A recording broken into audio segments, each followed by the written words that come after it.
విద్యారంగంలో నెలకొన్న సమస్యలను తక్షణమే పరిష్కరించాలంటూ ఏఐఎస్ఎఫ్ విద్యార్థి సంఘం నాయకులు తలపెట్టిన జీపు చాత రాయదుర్గంకు చేరుకుంది.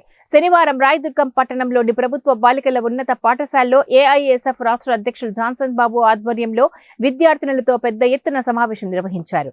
జూనియర్ కళాశాలలో మధ్యాహ్న భోజన పథకం తక్షణమే అమలు చేయాలని, హాస్టల్లో నెలకొన్న సమస్యలను తక్షణమే పరిష్కరించాలని డిమాండ్ చేశారు.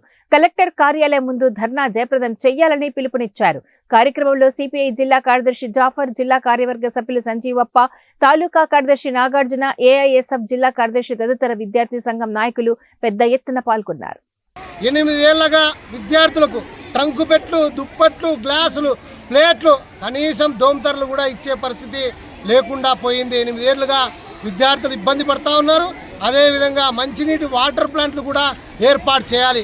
ఇవాళ బోర్ నీళ్లు తాగడం వల్ల విద్యార్థులకు మరి కాల్షియం దెబ్బతిని అనారోగ్యానికి గురయ్యే పరిస్థితి హాస్టల్ విద్యార్థులకు ఉంది.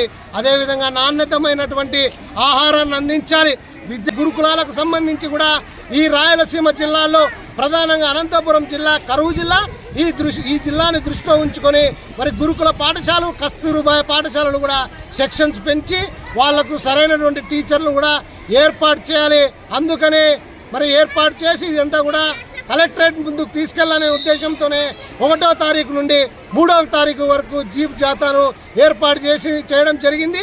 అందులో భాగంగానే రాయదుర్గం పట్టణానికి కూడా రావడం జరుగుతుంది.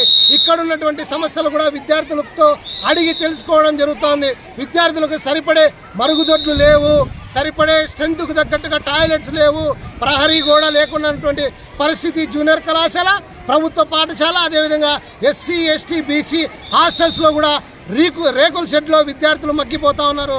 దీనిపైన కూడా వచ్చే 6వ తారీఖున ఇది కూడా డిమాండ్స్ చేర్చుకొని పెద్ద ఎత్తున ఉద్యమానికి శ్రీకారం చుడతామని చెప్పేసి ఈ ఎన్డీఏ ప్రభుత్వాన్ని ఇప్పుడైనా సరే, కొత్త ప్రభుత్వం వచ్చింది, ఈ ప్రభుత్వం వెంటనే స్పందించాలని చెప్పేసి ప్రధానంగా డిమాండ్ చేస్తూ ఉన్నాం.